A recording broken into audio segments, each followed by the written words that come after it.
everyone, welcome back. Today is part 3 of my goal setting series. It's the last one in this set, at least for now. We'll move on to other topics. So today I wanted to show you where all of my goals ended up and kind of how I've started to break them down. So where we left off was here. I'll see if I can zoom you in a little bit. So we have a health goal here. I have my whys, my home goal and whys, family, friend, spouse, what I kind of called my community goal, and the why, finance, the why section, and then kind of the work/industry section as well. So from there, I kind of cleaned everything up, and I wanted to update you with where I ended up with my health goal, because I know the last time we talked, I wasn't entirely sure what I was doing. So what I ended up doing for my health goal was, instead of focusing on the results that I want to get, because I don't know how long it's going to take, I'm instead going to focus on the habits that support that goal. So while yes, I need to lose some weight, I want to be in better shape, that sort of thing. My weight yo-yos all over the place. Sometimes I'm really good at working out, sometimes I'm not. It really just depends on kind of what's going on in my life at any given time. So my thought is instead that I'm going to focus on habits, and I'm going to focus on one habit a month. And really and truly, the first one I'm starting with is sleep. I've actually already started working on it, making sure I'm going to bed on time, getting 7 or more hours of sleep a night, because that's actually usually when I feel the best. So from there, I'll progress. I'll figure out whether I'm doing something with food, something with exercise, that sort of thing. And the other thing that occurred to me today that I hadn't thought about before was to treat my health habits like I do my morning and evening routine. So essentially I'll have like my ideal habit, and then I'll have one that kind of gracefully degrades, just so I don't make backward progress.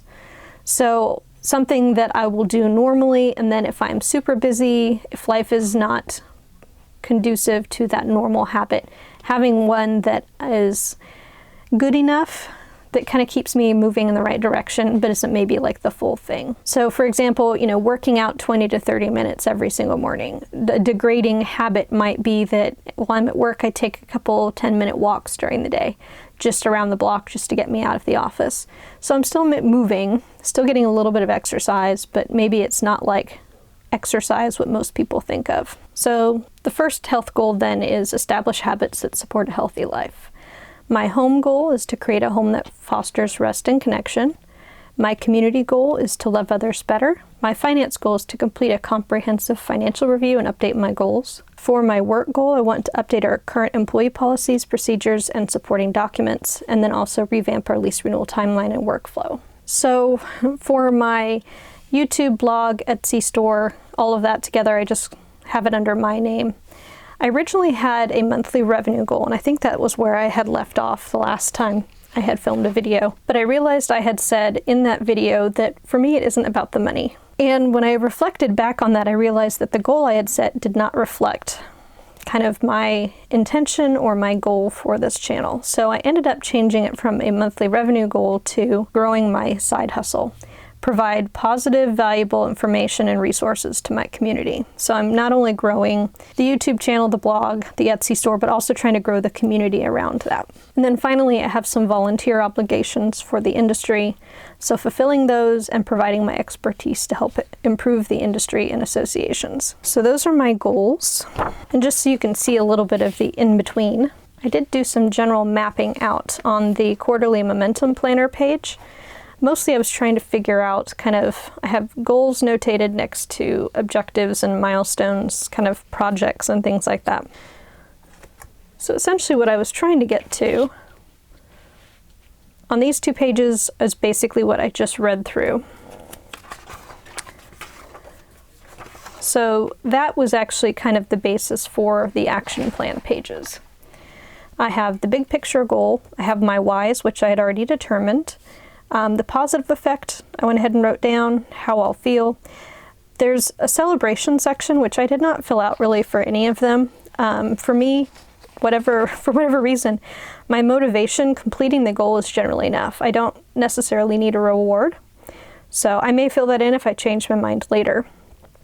But I have Under what does progress look like, I have some projects and tasks that are related with that goal. And then I have some first steps. I need to change my primary care physician. I want to make sure that I'm starting the year off by putting in a meal plan, and then also working on my January habit, which is my bedtime. So the action plan for goal 2, creating a home that fosters rest and connection. I have my why, all of that information, the how, quieting house surfaces and creating the habits to maintain it, polishing and streamlining my wardrobe, creating a plan to maintain our home and execute. So maintaining, meaning like kind of the bigger projects. So we have paint that's peeling in some areas on the inside just because we had a bunch of wallpaper when we moved in, and the wallpaper glue is kind of causing the paint to peel. So, going through, touching that up. And then under starting steps, making a list of the areas that need to be decluttered. I think I mentioned in the previous video, I don't do well doing it by room, so I just want to make like a giant jar of things to work on with little slips of paper and do it that way. And then also making a list of home maintenance projects. So I've done that for each of my goals.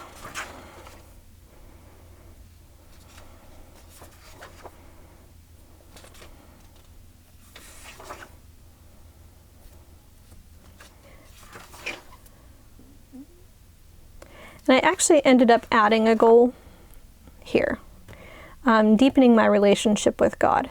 I realized I did a lot of work on it this year, and I kind of feel like I'm where I wanted to be at the end of 2018, but I also want to make sure I don't stagnate. So I want to continue doing what I've been doing and making sure I kind of don't fall by the wayside in that area. So I have a few things here that I want to keep doing, and then making sure I choose my next Bible study devotional for the morning quiet time. All right, so we have January.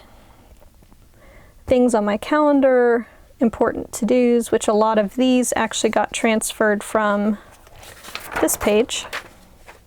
I just transferred things over that I wanted to do in January. What I'm excited for. A list of general things that I wanted to do. This is kind of a brainstorming section. And then I created my first tending list. So top priority for me right now at the office is hiring new accounting team member. This has been really frustrating for me, and I've kind of given up working on it before the end of the year. I've had so many people ghosting. If you don't know what that is, it just means they don't show. So I had a physical in-person interview that didn't show. I had a phone interview that didn't show. She blew me off for Christmas shopping, is what she emailed me the next day. And I was like, you know what? If you can't keep an appointment 2 hours after we've made it because you decided to go Christmas shopping, I don't think you're the right person. And then the last person was supposedly really interested, never returned my phone call.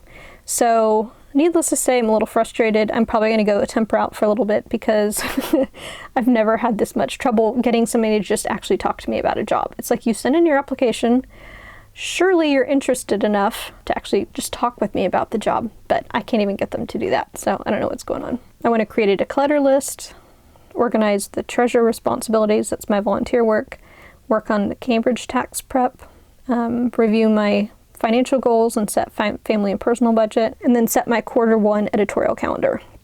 I actually spent most of yesterday working on this and got a wild hair and decided, because I've had the Modern Home Economics website, but it doesn't really fit my YouTube channel, so I've actually created a new website, KendraBork.com, that it's still a little bit in process, okay? Probably a lot in process, but I'm transferring over the YouTube channel related posts over to that new website, and I'm going to be posting there more regularly with background information and additional resources for my video posts. So the link for that will be down below if you're interested in going to look at that, and it'll also contain links as an easier way to get to like Instagram, Etsy, that sort of thing. So weekly action items, I want to make sure I'm posting a YouTube video at least once a week, which means I need to film YouTube videos either once a week or try and bulk film. And then daily action habits, getting adequate sleep, and then I want to make sure I'm doing a 10-minute tidy. So this is kind of getting into the habit of keeping up after I've decluttered an area. So this is my starting attending list, and so a lot of this will transfer over into my daily planner. Probably I will keep this in my simple planner, which I was kind of excited to start working on. So there's not much in it right now, it's just kind of getting going. But that's kind of the first week. Just started putting things in. Usually I do the to-do section the night before, so I don't fill these in unless I know I have something I have to do on that day. So I'm going to do a planner update, and so you'll get a better look at that later. Okay, so that is where my 2019 goals have ended up. Hopefully that was helpful. I know I said I was going to talk a little bit more about breaking them down into projects. Really, the only one I need to do that with is for the big Cambridge goal that I have that's kind of like the onboarding project for 2018. And I need to sit down and work on that kind of at a different time and brainstorm a bunch of that sort of stuff. So that's the current employee policies, procedures, and supporting documents. I actually probably need to do that at the office because I need to look at what all we have, because there's a lot of manuals, there's a lot of policies and procedures, there's forms, all sorts of things that need to be done. So that's going to be my next step. So you'll see the results of that, but I probably won't necessarily film that process because it's just a lot of me sitting and being quiet and thinking. So if you have any questions, please leave them down below. Definitely would love to hear kind of where your goals are for 2019. If you're just getting started, if you haven't even started yet at all, you're not entirely sure what you're doing.